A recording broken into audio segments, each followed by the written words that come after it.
Hello students. Last video में हमने बात करी थी variation of molar conductivity with concentration के बारे में, और उसमें हमने ये देखा था कि जैसे जैसे कॉन्सेंट्रेशन जो है वो कम होता है, मतलब डाइल्यूशन होते रहता है, मतलब वॉल्यूम इंक्रीज होते रहता है, वैसे वैसे क्या होता है, मोलर कंडक्टिविटी बढ़ती है। और उसमें हमने देखा था कि स्ट्रॉन्ग इलेक्ट्रोलाइट अगर हमारे पास है तो उस केस में मोलर कंडक्टिविटी किस तरीके से बढ़ेगी। तो वहाँ पे हमने देखा था कि मोलर कंडक्टिविटी जो बढ़ती है वो बहुत स्लोली बढ़ती है, आराम आराम से बढ़ती है। ठीक, रीज़न क्या है? क्योंकि डाइल्यूशन होते जाएगा, पूरा स्ट्रॉन्ग इलेक्ट्रोलाइट तो पूरा क्या हो रहा था, वो डिजॉल्व, इनिशियली डिजॉल्व हो जाता है और उसके 100% क्या बनते हैं, आयंस बनते हैं। तो जैसे जैसे उसमें हम डाइल्यूशन करते जाएंगे, कॉन्सेंट्रेशन ऑफ आयन जो है वो क्या होते जाएगा, कम कम होते जाएगा। पर एमएल के हिसाब में बात करो, है ना, कॉन्सेंट्रेशन कम होगा, डाइल्यूशन बढ़ेगा, वॉल्यूम बढ़ रहा है। तो और हमारा जो फॉर्मूला था मोलर कंडक्टिविटी का वो ये था ना कि molar conductivity lambda M is equal to क्या था, कप्पा इनटू वॉल्यूम। तो हमने देखा था कि वॉल्यूम तो बढ़ता है, डाइल्यूशन होगा वैसे वैसे, लेकिन कंडक्टिविटी क्या होती है, डिक्रीज, क्योंकि नंबर ऑफ आयंस जो है, number of ions per unit volume जो है वो क्या होगा, डिक्रीज होने वाला है। ठीक, और जैसे जैसे number of ions per unit volume decrease होंगे तो कंडक्टिविटी क्या हो जाएगा, डिक्रीज। क्योंकि कंडक्टिविटी क्या है, 1 ml वॉल्यूम जो होगा सॉल्यूशन का, उसका जो कंडक्टेंस होता है उसे हम क्या बोलते हैं, कंडक्टिविटी बोलते हैं। तो ये तो डिक्रीज होगा, ये इंक्रीज होगा। ठीक, तो यहाँ पे ये मोलर कंडक्टिविटी क्या हो जाएगी, इंक्रीज, स्लोली होगी, क्योंकि ये थोड़ा सा क्या होता है, डिक्रीज उसके कारण।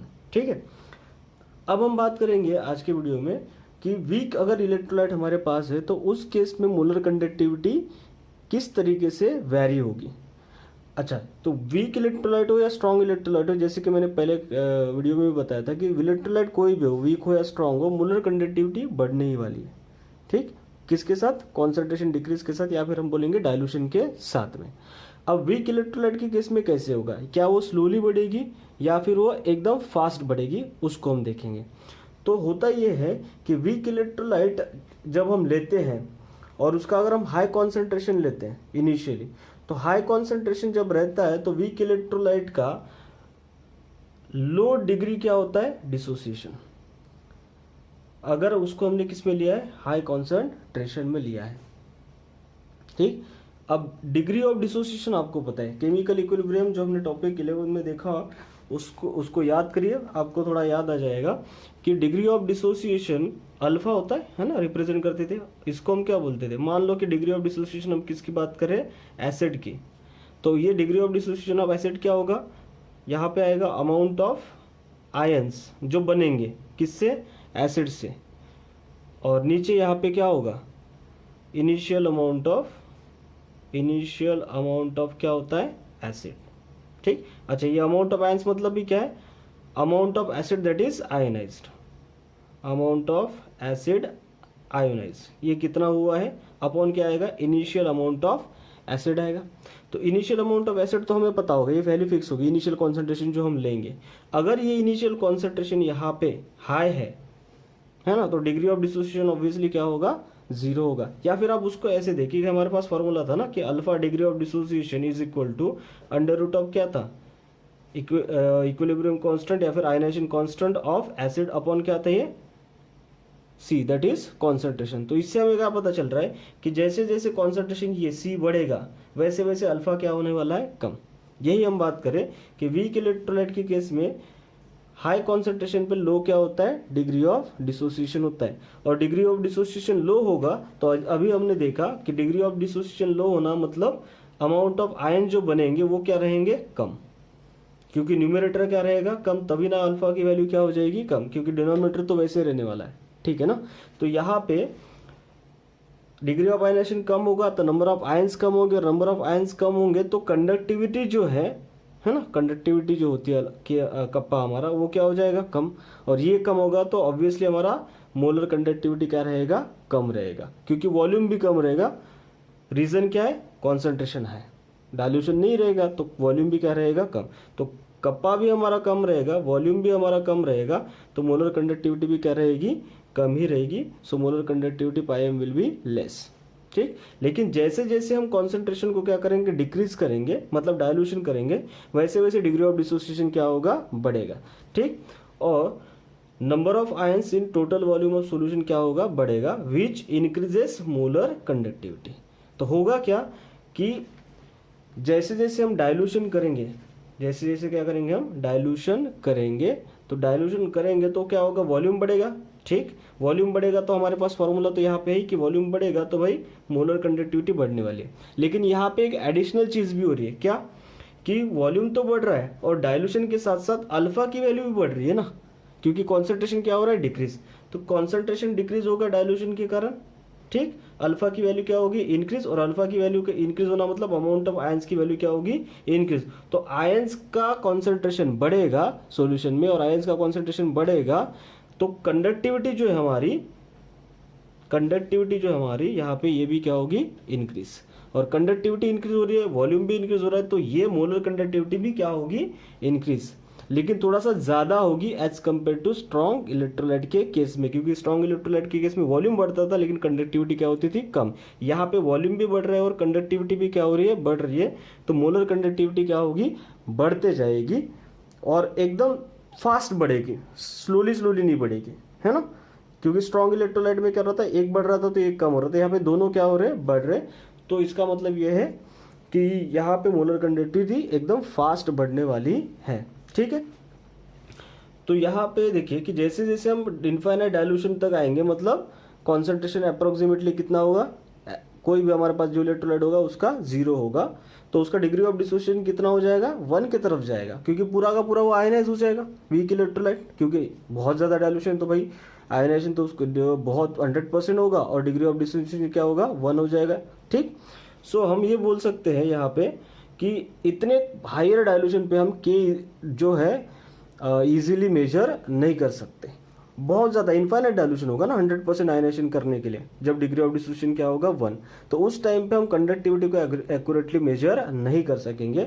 और कंडक्टिविटी अगर हम मेजर नहीं कर पाएंगे तो हम मोलर कंडक्टिविटी भी यहाँ पे जो है मेजर नहीं कर सकते, क्योंकि फॉर्मूला है हमारा, molar conductivity is equal to kappa into volume. Volume तो होगा लेकिन कंडक्टिविटी हमें स्पेशली नहीं मिलेगी एक्यूरेट अमाउंट में। तो उस केस में अगर आपको मोलर कंडक्टिविटी निकालना होगा तो वो कहाँ से मिलेगा, तो उस टाइम पे हमें हेल्प करेगा हमारा कोलरॉच लॉ। तो कोलरॉच लॉ जो था वो क्या बोलता था कि किसी भी सब्सटेंस की मोलर जो ये था, क्या बोलते हैं उसको, मोलर लिमिटिंग मोलर कंडक्टिविटी, वो लिमिटिंग मोलर कंडक्टिविटी हमें कहाँ से मिलेगी, उसके जो इंडिविजुअल आयंस होंगे उसकी लिमिटिंग मोलर कंडक्टिविटी से मिलेगी। ठीक है, तो यहाँ पे देखो, क्योंकि हम के नहीं मेजर कर सकते थे, के नहीं मेजर कर सकते थे तो हमें इशू क्या था कि मोलर कंडक्टिविटी मेजर नहीं कर सकते ढंग से, और मोलर कंडक्टिविटी अगर हम ढंग से नहीं मेजर कर पाएंगे एट इनफाइनाइट डायल्यूशन यहाँ पे, तो हम लिमिटिंग मोलर कंडक्टिविटी को भी आइडेंटिफाई नहीं कर सकते। फिर लिमिटिंग मोलर कंडक्टिविटी की वैल्यू हमें कहाँ से मिलेगी, तो कोलरॉच लॉ से मिलेगी।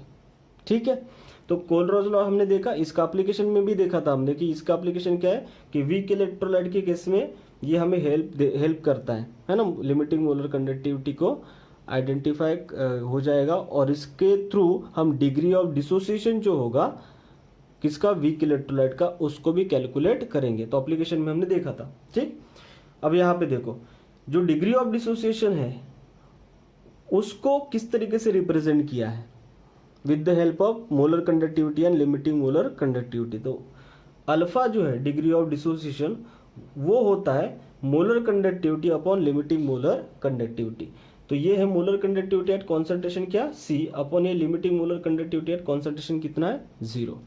ठीक, तो अप्रोक्सीमेटली तो 100% 0 तो होगा नहीं, हमें पता है, लेकिन नियर टू द क्या हो जाएगा, 0 होगा। उस टाइम पे जो कंडक्टिविटी होती है उसे हम क्या बोलते हैं, लिमिटिंग मोलर कंडक्टिविटी। तो इन दोनों का जो रेशियो होता है उसको हम क्या बोलते हैं, डिग्री ऑफ डिसोसिएशन। ठीक, तो हमें अल्फा की यहाँ पे क्या मिल गई, वैल्यू मिल गई, और इस अल्फा की वैल्यू का यूज करके हम कैलकुलेट करेंगे किसी भी वीक इलेक्ट्रोलाइट का आयोनाइजेशन कांस्टेंट कौन सा, के।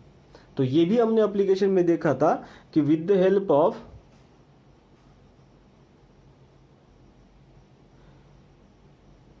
कोलरॉस लॉ जो है हम क्या कर सकते हैं, हम इसको कैलकुलेट कर सकते हैं डिग्री ऑफ आयनाइजेशन को, ठीक, या फिर डिग्री ऑफ डिसोसिएशन भी हम जिसको बोलते हैं। अब इसको कैसे कैलकुलेट करेंगे, तो हमें पता है केमिकल इक्विलिब्रियम में हमने देखा था कि डिग्री ऑफ जो डिसोसिएशन होता है के, दैट इज इक्वल टू होता है C alpha square upon 1 minus alpha.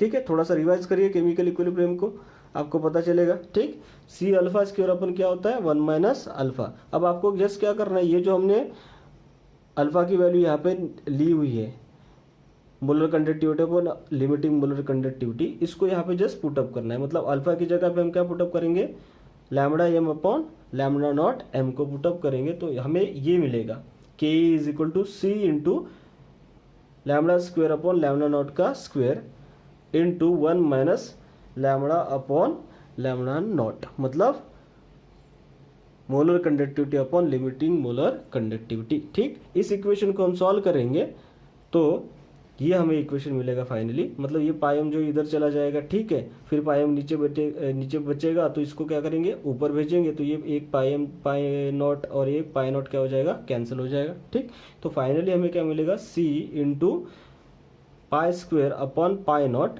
Into pi not lambda not minus lambda M.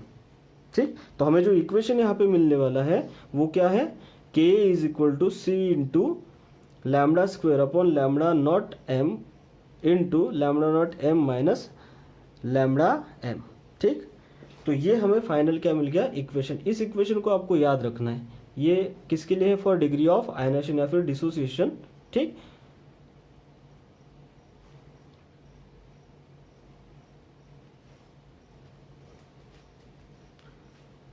तो इस इक्वेशन को हमें याद रखना है और यहाँ पे हमें क्या मिलेगा, डिग्री ऑफ डिसोसिएशन। ये हमारा क्या है, डिसोसिएशन कांस्टेंट, ये हमारा क्या है, डिसोसिएशन कांस्टेंट है।